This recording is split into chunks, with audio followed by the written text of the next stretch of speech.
Welcome to the No1 Podcast. I am your host, Coach Jake. This is where we explore the journey from no one to number one.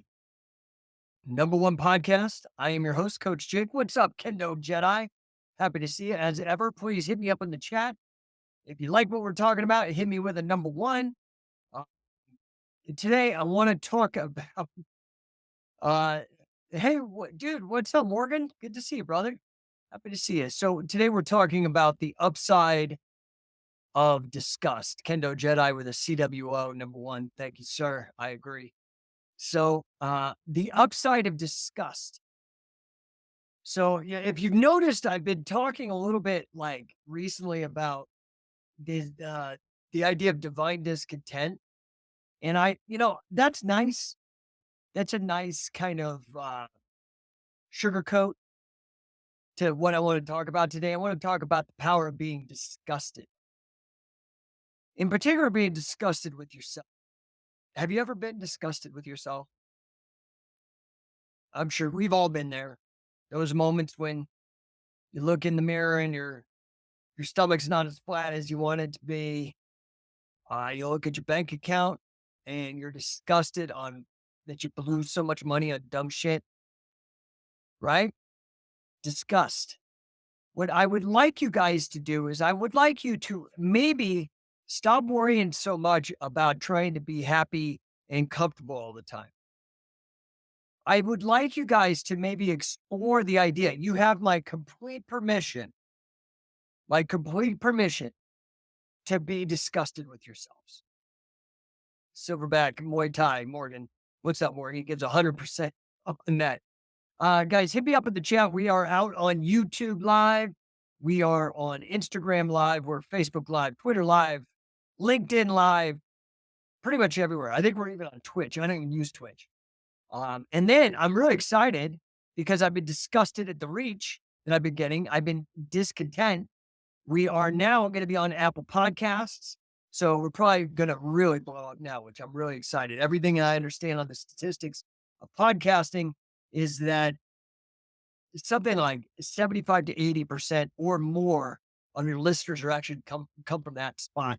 And we're on Spotify, we're on all that stuff, but now we're going to be on Apple Podcasts. So our reach is growing because I've been disgusted with it.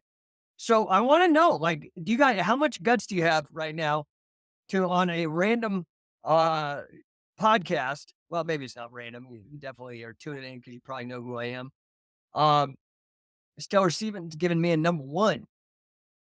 So I'm just going to be real. From my experience, when I look back on I'll be 50 years old this year, and I've had a number of accomplishments that I'm very proud of. Many of them happened now years later, but they happened because of a moment of absolute and utter disgust that I had with myself. Just going to be real. Now, it's shameful sometimes, the things that you've done that make you disgusted with yourself. Maybe you had a drug habit. Maybe it's playing too many video games. Maybe it's too much time on porn online. Maybe it's too much food. There's all kinds of reasons in this age why you could be rightfully disgusted with yourself. But what I want to do is I want to have you not try to avoid that or mask it with any kind of psych med or anything like that. I would like you to sit with your emotions. And I would like you to maybe try to understand why. Why am I disgusted with myself? And use that to coach yourself out of it. Because if you're disgusted, what is disgust? I'm gonna do what I always do. I'm gonna go to my fancy etymological dictionary and I'm gonna go up here and I'm gonna read it. Disgust, a noun from the 1590s, means repugnance, excited by something offensive or loathsome. From the French word disgust, strong dislike, repugnance, literally distaste. Blah, blah, blah, blah, an aversion. Now, the verb, to have a strong distaste or repugnance to, have a distaste for, yeah. Disgusting, causing disgust, offensive to the taste, physically, morally, or aesthetically. Fair?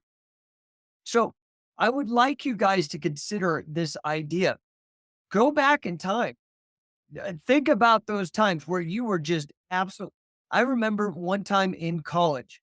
This was after I had beaten cancer.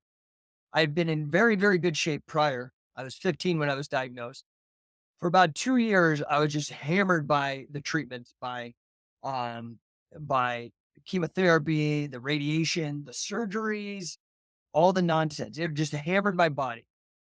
And I had healed for about a year, but I had not really gotten back into being physical again. I think I was probably like 18 years old. In fact, I know I was 18. So I was 18 and my body had been decimated. I was in the worst shape of my life because I'd just gotten done with all this chemo and radiation and whatnot. At the worst, when I started the chemo, I was 15 years old. I weighed 160 pounds. I remember this. I was 160 pounds and 6'1". I ended up being 6'2". Almost 6'2". I'm like just shy of it. And but I was 6'1", 150 pounds, and I was in good shape for a 15-year-old, able to do like 50 push-ups on a spot, all that kind of stuff, right? What's up, BJ? Good to see you, bro. Um, so yeah, anyway, I was healing. I was definitely not in my body because I had been in so much pain and weakened so much. But by the end of chemo, I'd gone from 150 pounds to 117 pounds, lost 33 pounds. Okay. And I was weak as shit. I was definitely on the other side. What's up, BJ? Says, hey, bud, looking good. Thanks, bro. Coming for you. That means something, man. Dude, I've been seeing, by the way, BJ, I've been really enjoying the footage of you in the gym, bro. You're looking as good as ever. So strong. Love to see you get back at it. Um, Clayton George out there says, let's see. What's he say? So many of us aren't filled with self disgust so much as intense self disappointment. We should have been able to deal with X, we thought, but we didn't.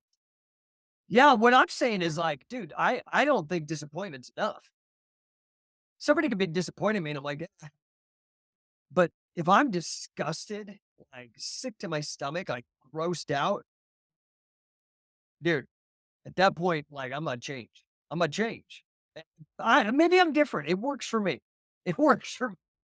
Um, what's Ryu Ken? What's up? He says, "Hey, coach, happy to see you, brother."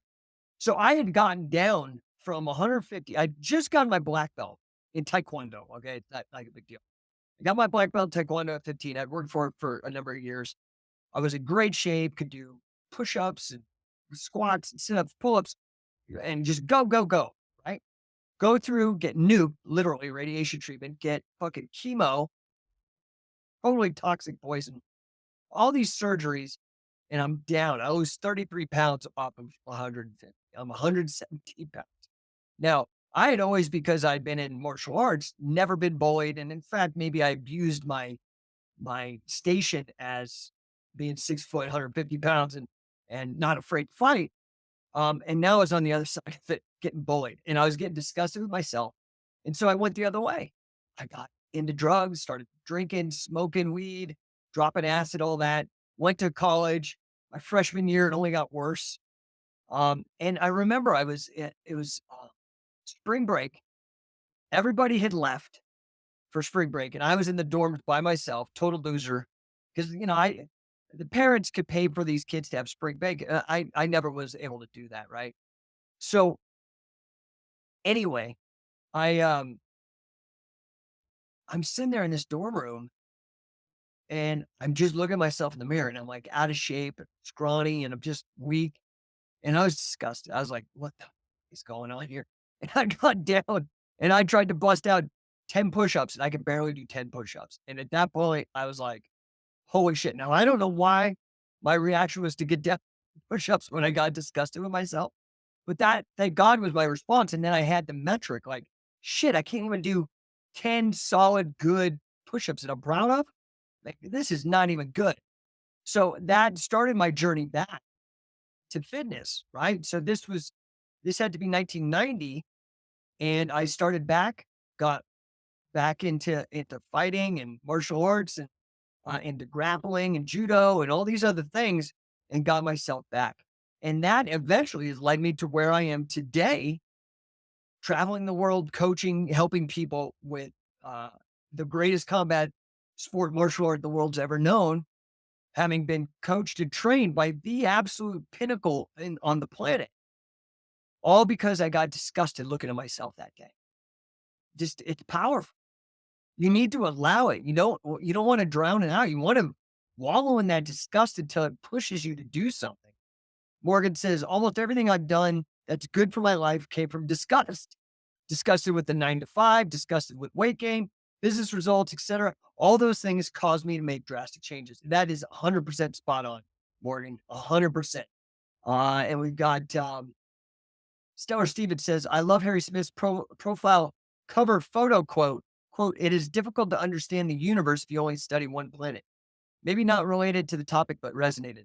I have no clue how that is related, although Harry and I will be in Orlando at Brian Russio's gym, Grappling Mastery. Super duper excited. A lot of buzz. Me and Harry are going to be out there. If you know, you guys have to know Harry Smith. You know who I am. You got to know who Harry Smith is. Davy Boy Smith Jr., son of the British Bulldog, beast, catch wrestling champion, grappling champion, very famous pro wrestler, um, is a full coach with Scientific Wrestling, trained with Billy, the whole deal. Just a great guy, super great guy. So we're going to be February 25th, 26th. You guys want to sign up for sure, guys. Coachingcatch.com is the registration page. And, I talked to a bunch of people in the industry so far. Now, I can't guarantee anybody's going to be there, but these are the guys that say they want to show up because it's in Orlando.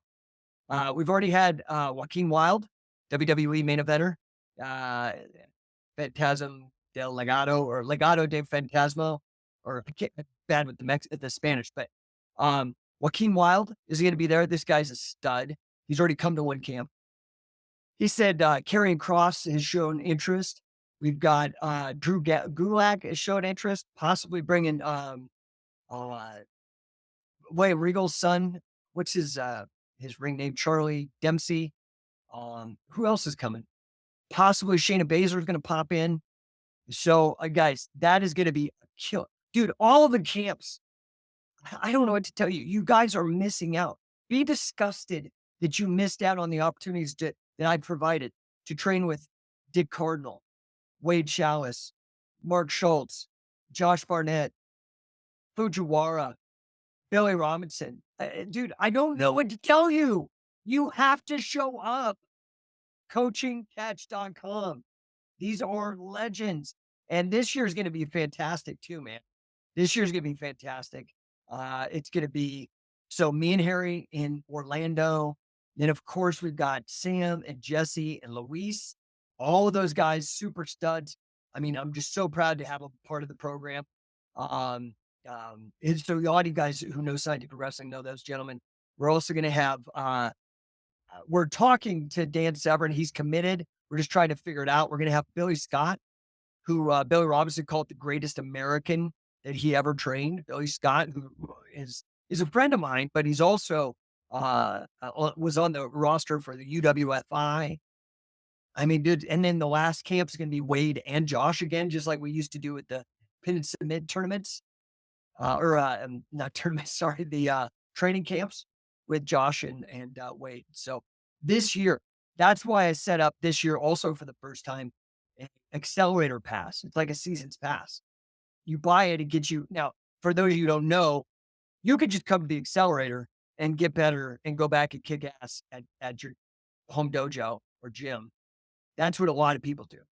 But then there's a large number of people that actually use it to enroll in our coaching program, and you end up with a coaching certification. In short, it takes 10 camps for you to hit assistant coach, another 10 camps to hit full coach.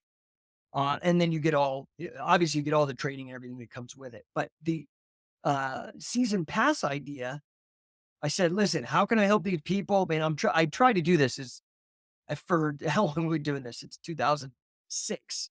Well, actually, it's 2004. We've been doing training camps. So almost 20 years, almost since the very beginning when we started in 2003, 20 years ago.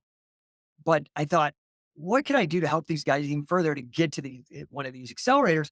I came up with the season pass. Basically, you can buy 10 camps at once, the whole season. You come to those, you'll be already an assistant coach.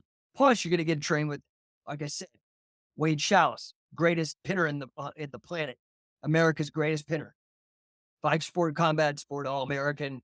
I mean, you guys know all this. Josh Barnett, the man when it comes to flag of catch can in MMA for 15, 20 years, still going. The guy's total amazing.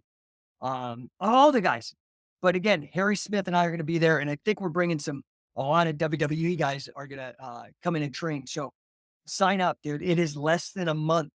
Figure it out, dude. And like Morgan said, man, maybe you need to get disgusted with your ability to generate enough money to come to these things. Just being real. Like, I don't know what to tell you, man. I'm just trying to be a friend. Like, we can all make up this bullshit. Like, I was talking to some people today. I had some clients I was talking to. I think that this idea of having happiness as a goal is a jerk off. I think it's stupid. Okay. And I've got to learn to not cuss. This is something that I have to do. I have to get disgusted with like cussing because I've learned that if you cuss on YouTube, they shadow ban you, which is probably why I'm not getting any engagement because I cuss left and right. But that's why I'm also getting on Apple Podcasts so I can say whatever the fuck I want. And still hit that reach. BJ says, have to get back to work. My friend always inspiring. I'll finish this later. Good seeing you. Keep up the great work. Talk to you later, Jake. Yeah, BJ's a stud. Thanks, bro. BJ's a real stud. What's up, Jonathan Irwin? Stellar Steven. We got everybody jumping in here. Happy to see all you guys. Let me get back on the chat for Facebook and Instagram. Let's see. Stellar Steven says, I'm disgusted with old pictures of myself. Well, guess what? You probably should be.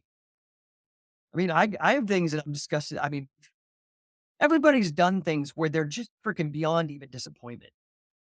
Hey guys, it's Coach Jake with the No1 Podcast. And, at No1 Coaching, we know that small business owners struggle to scale and increase their revenues. So we're here to help you. We believe that every single entrepreneur deserves the chance to win beyond their wildest dreams so that they can have peace of mind and abundance. We do that by increasing your revenue, teaching your sales strategies to increase your revenue, demolishing employee disengagement.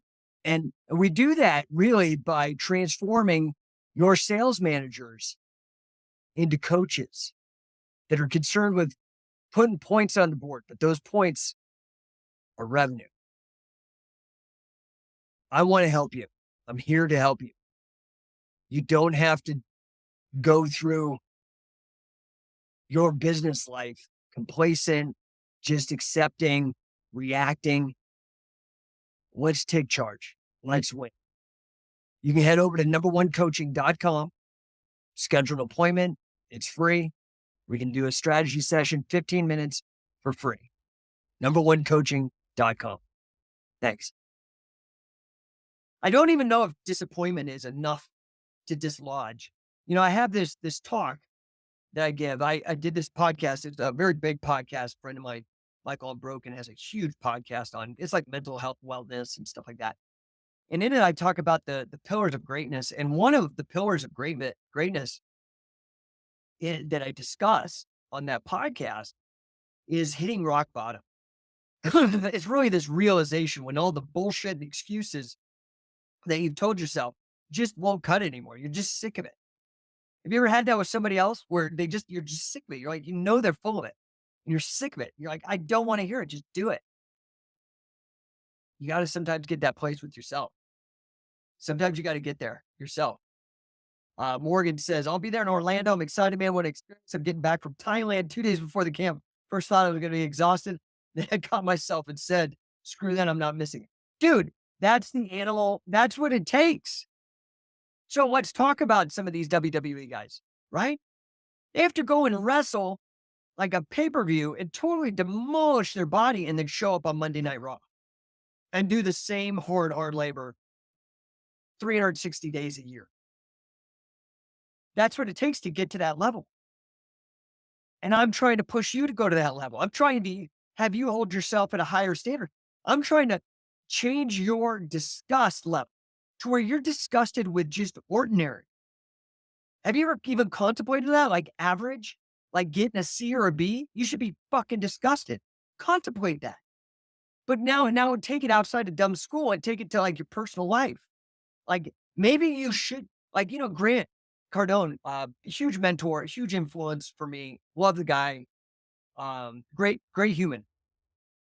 He recently got a lot of heat for basically saying you should be ashamed of yourself if you're a family man, a father, and you're making less than $400,000 a year.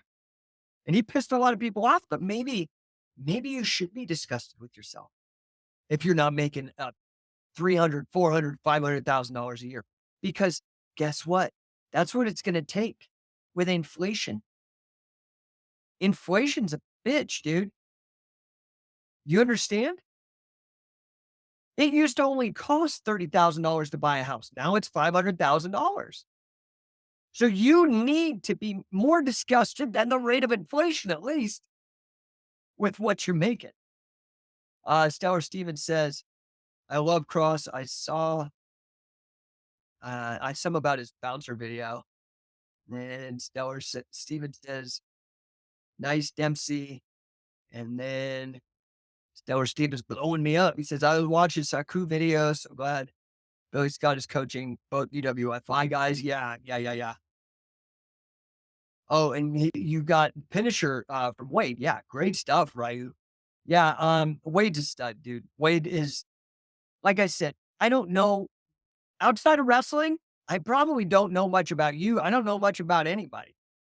Well, in wrestling, oh, the other person that I've got on for the Denver camp, just said he'd do it. He's got to check his schedule, but he gave me a tentative yes.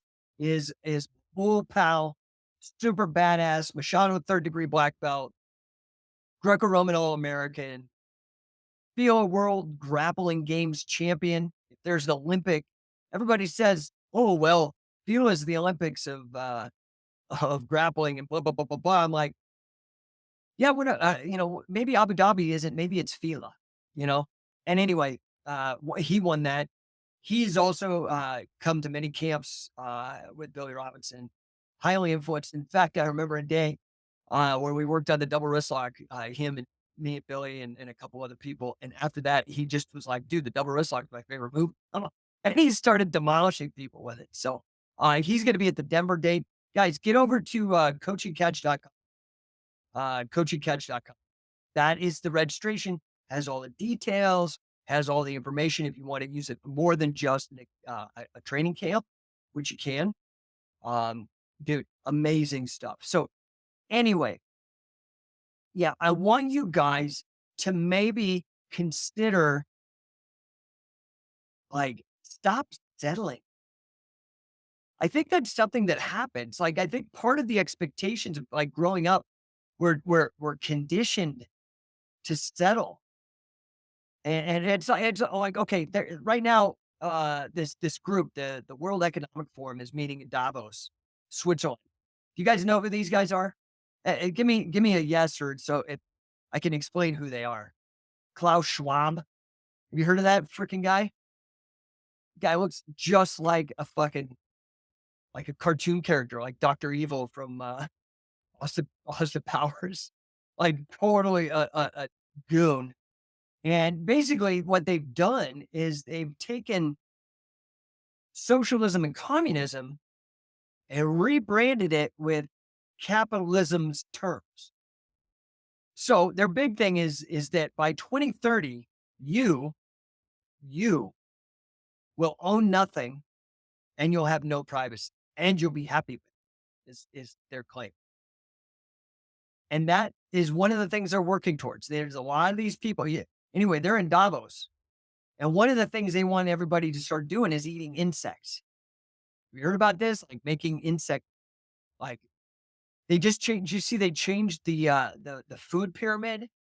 So now that with this new and revised government food pyramid, which just if you ever trusted the government, dude, like I can forgive it, but like after a certain amount of times, you're just like one of those people that wants to be abused. Like you've got to get the hell out. Like it's just ridiculous, right? Uh, Bleckenstein says he's a Bond villain for sure. He's a Bond villain that's come to life for sure. Yeah, dude. Klaus Schwab, he's a disaster. But anyway, you guys know my other disgust story about money, right? So for me to get into shape and get back into martial arts, I was just disgusted after chemo, sitting there in freshman year, spring break, just disgusted with myself and changed my life for the better. Another time, I was in great shape. I had actually moved to California to pursue grappling because there was no grappling really in Colorado in the early 90s. We had to take people in. We flew in Pedro Sauer from Salt Lake, Casega Munez, Ricardo Miguel, and I got a few other people into like Boulder Karate. But I had Casega Munez meet me over in uh, the rec center at the University of Colorado Boulder. A couple things like that. I don't know if you guys know. Do you guys know who Rashawn Salam is? Heisman Trophy winner.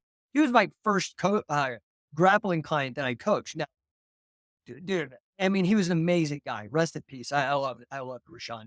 Funny thing is we had such. Here's a guy who won the Heisman Trophy, got in some trouble because he smoked weed, which is now illegal. Um, Ended up leaving, and he was one of the guys that really helped pioneer one in China.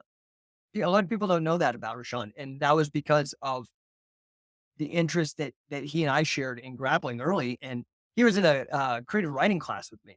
We started talking about UFC and stuff, and I'd already been ahead in chasing training, and so I was teaching him what I knew back then. This is in 92, 93, 93, maybe 93, 94, actually. Anyway, yeah, amazing time. I hadn't thought about Rashawn in a long time. Great guy. But I graduated, moved to California because I wanted to pursue grappling back in the early 90s, and there was nothing really to do. And so I went and I was training, dude, it was $200 a month for, I think it was twice a week. Might have only been once a week at Carly Gracie in San Francisco. I think he's still around. $200 a month back in the early 90s, dude. And I had no money. I was so poor. I was working 4 minimum wage jobs. I was working at a used bookstore. I was an usher at a movie theater. I was a bank teller, and I worked as a clerk at a video store. Dude, it was awful. I had no money, and I was either paying money to the chiropractor or to jujitsu. It was awful. It was a rough go, but that's what you do when you're passionate, right? When you make a decision, you commit. But I started to realize, man, this is just the hard way of going about it. I don't have skills. It would be easier if I had more money, but I did. I was young and had a lot of energy, and I was able to make it work. However, one day I was working at the bookstore, and um, there was a Chinese food place. We were in the Richmond district of San Francisco, which has a lot of Chinese. And there was a Chinese fast food place across the way. $2 lunch special was one treat that I gave myself. $2 was my big treat. So I go across there and I get my kung pao chicken, take it back to the break room, and I only have a half hour. So I'm sitting there wolfing it down with my chopsticks, bullshitting, talking, and whatever. And I get halfway done. Excuse me. I get halfway done and I look down and the box is just full of, I mean, there's kung pao chicken, but there's also a crap ton of cockroach carcasses. And that wasn't even the disgust part. The disgust was that I was so poor and needed the calories that I actually plucked out with my chopsticks all of the cockroach parts and finished the food. Disgusting, dude. Disgusting. And that rest of that day, I just was so fucking grossed out with myself. And where I was like, where am I? Like, where, why am I in this spot where I am so desperate that I am eating bug parts? By the way, I got here because Klaus Schwab wants you guys all to eat bugs. Um, Ryu Ken says yes, but I was late to the gun, so I don't even know what you're replying to. I apologize for that. Um, anyway, I was so disgusted that within a year, mind you, I graduated with an English degree, which is useless. I mean, it ended up being useful as a writer because I've written so many books. But like back then, in terms of making money and having a better life, it's completely useless. And but within 1 year of that day, picking out those cockroach parts, I was enrolled in grad school for applied economics, which eventually wasn't. I didn't even know, but wasn't hard enough or challenging enough. I actually went into financial engineering, which is basically financial mathematics. Again, starting me on the road to entrepreneurship, to wealth, to creating generational wealth, to be able to take care of a family. I've got 3 kids, take care, and my mom lives here. We're all in a big house that I was able to afford um, because I was able to sell a position in the company I'd founded, a startup. So, do you understand? Disgust is, I'm not saying fake disgust. I'm saying like allow yourself to be disgusted or maybe raise your standards so much that you are disgusted if you're living like in a not a good place. Does that make sense? I mean, it's fucked up, dude. Like people are all, there is not a shortage of money out there. I know you guys all feel like there's a shortage of money, but that's because you have not really applied yourself and you're not disgusted enough to figure out other ways. You just want these cookie cutter easy ways to make money. You have to figure things out and be clever. Morgan says, your post with the person saying, I trust the government handing over their brain was the realest shit I've seen, LMAO. Stellar Steven, biggest takeaway from creative writing class. Dude, I don't know. That was like 30 years ago. I have no idea. At this point, like, I don't even remember the class. I remember bullshit. Me and Rashawn, I remember the biggest takeaway was my friendship with Rashawn Salam. I remember one day we had an assignment where they said, bring in some music that inspires you. And this has got to be 92. I'm guessing 92. And, I brought in, what is it called? Low End Theory by A Tribe Called Quest. And dude, Rashawn like lit up because I think Rashawn was like one of the only black guys in the school at the time, because of the athletics he was there, but it was very homogenous back then. And I liked that music. I liked Tribe Called Quest a lot, lyrically. And so anyway, he was all about it, and that we became very good friends after that. And then the martial arts stuff we wrote became good friends. So I sorely miss him. He was a great guy. I was able to hook up with him before he committed suicide. I hooked up with him in Venice. I think it was about a year. And he was telling me about a lot of the work he was doing in China to bring MMA over there. And I just was so damn proud of who he was and who he is. I just missed the guy.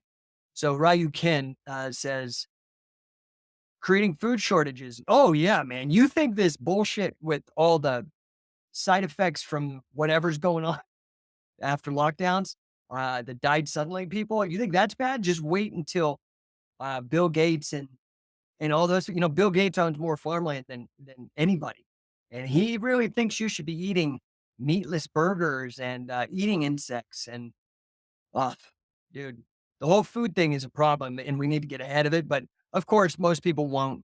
They're too busy swiping left or right or whatever until the freaking axe drops, and then half the people they know died suddenly and just it's it's a disaster, but I'm with you, Ryu Ken.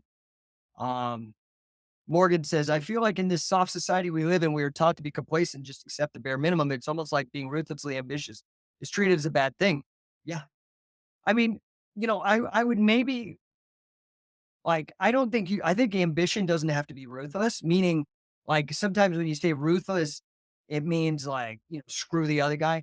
I think that you can be ambitious and 100% ethical.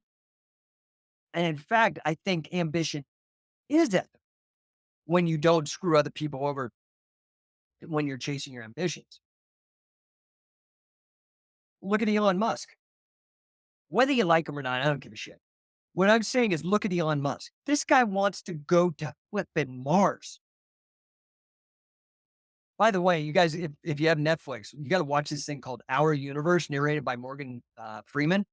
The coolest special effects and really neat job of integrating uh, uh, quantum physics, biology, and astrophysics as a documentary. It's so cool. It's so cool. But yeah, man. I think that the key is ambition. Um, like think of all like Amazon. How many people are employed by Amazon? How many people are employed by Twitter or uh,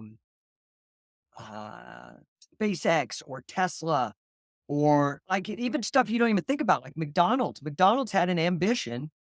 Ray Kroc and his brother had an ambition to bring hamburgers to the world, man. And now, like, you have to be real about this. Like, if you study history, you can understand the role of ambition, the role of small business and all of these kind of things in the betterment of humankind and in being consent based. I'm not talking corporatism. I'm not talking rent seeking. I'm not talking revolving door politics of big companies like big pharma, these evil abusers of, or even the Twitter files prior to Elon Musk, proven to be manipulating and in the hand of government agencies trying to manipulate you.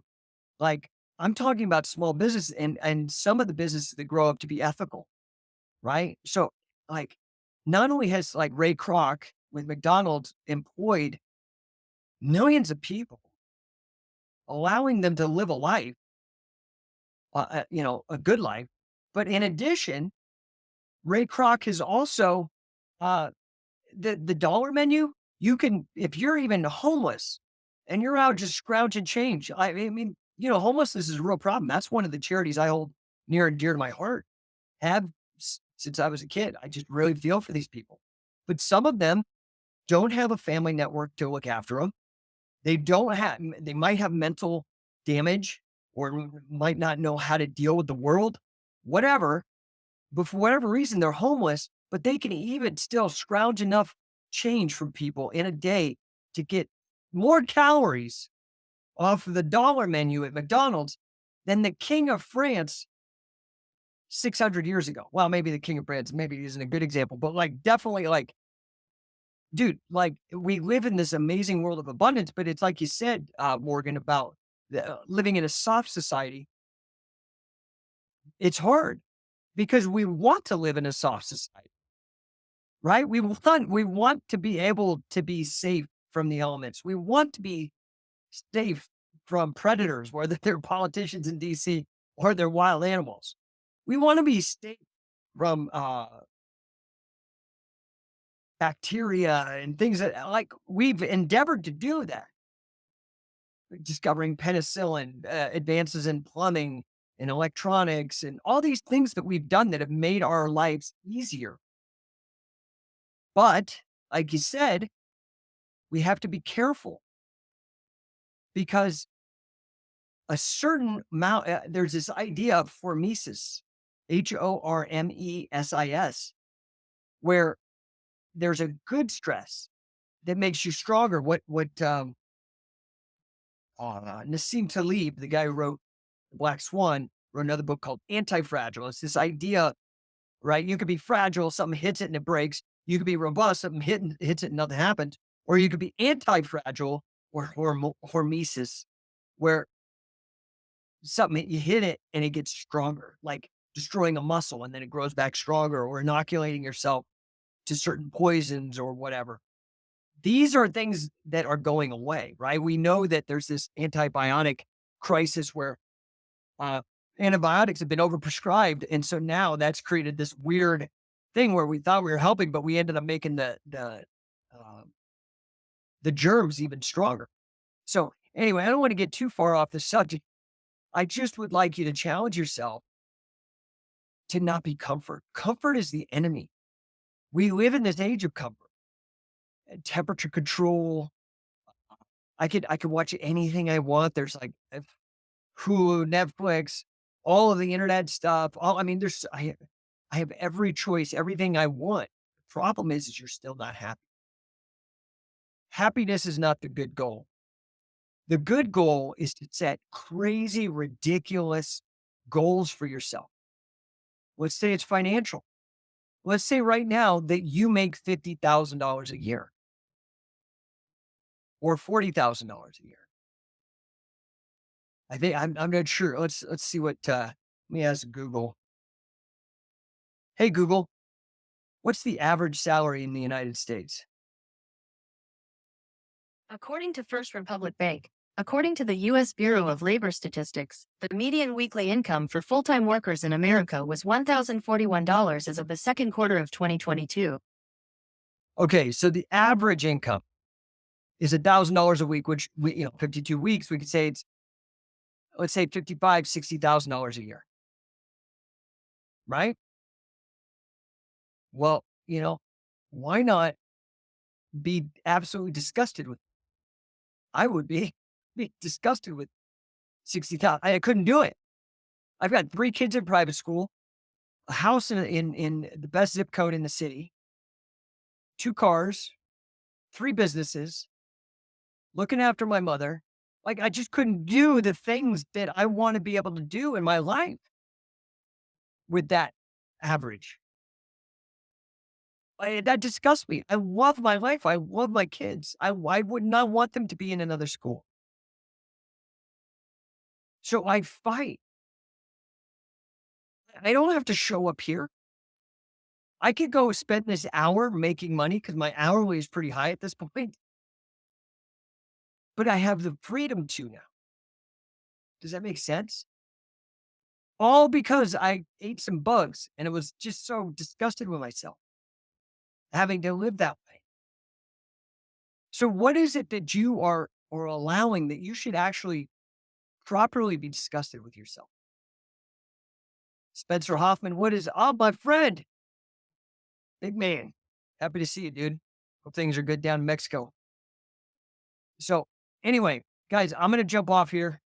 I wanted to jump on, talk about the virtue of disgust, the virtue of being disgusted, and that it's not necessarily a bad thing, and that we shouldn't hide from it. We should look at it as feedback, as like what we feel is truly right and wrong in our gut.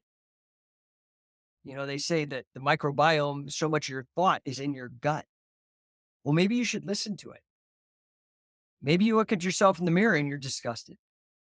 Maybe you look at your bank account and you're disgusted. Maybe you look at your relationships. Maybe you look at your relationship with yourself. Maybe you're doing dumb things you know you need to stop.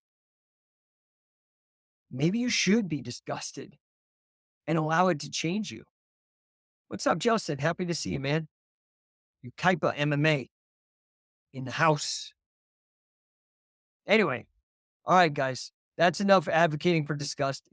Again, I don't know if happiness is the right goal to have. Happiness is a byproduct of achieving your goals.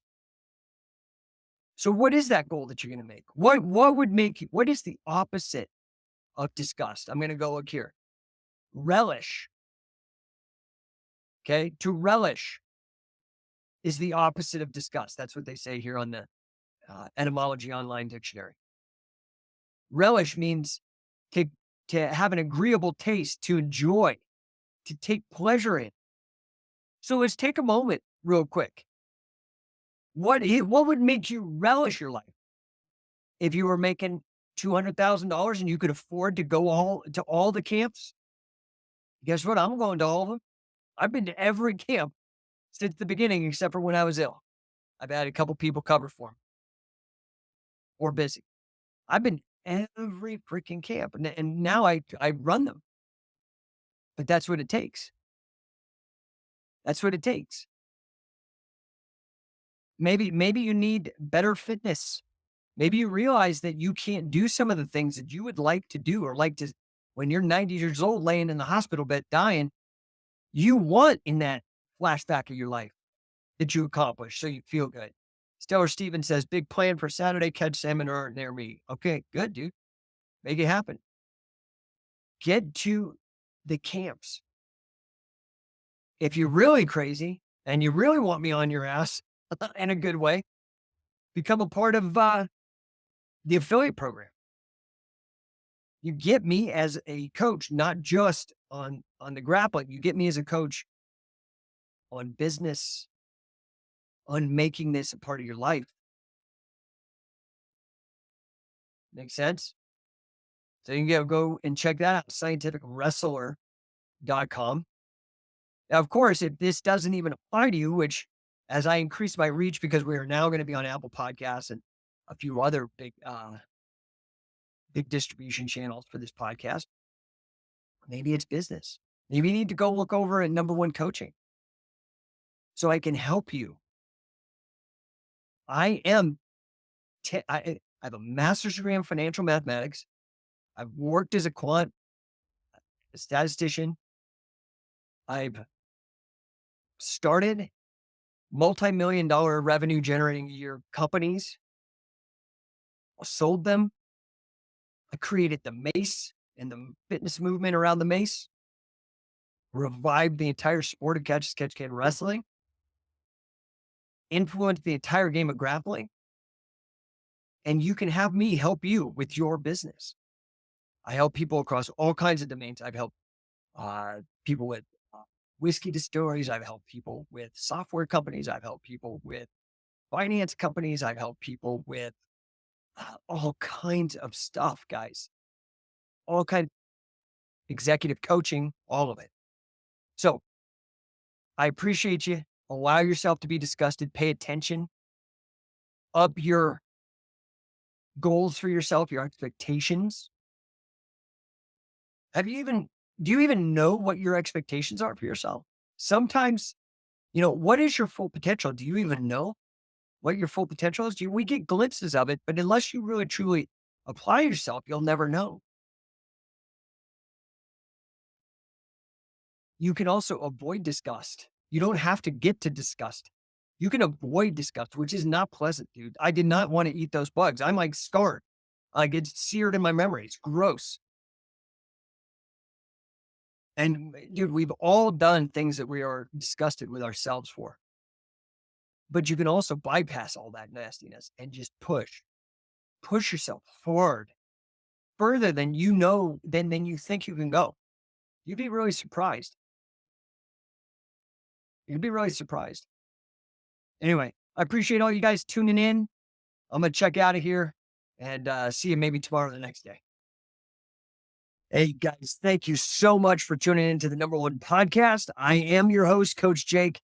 And as ever, please, if you enjoyed this episode, share it, pass it along, hit like, all that, smash the like button, whatever. Please help us get the word out. My mission is to help as many people as possible. Head over also to number1coaching.com.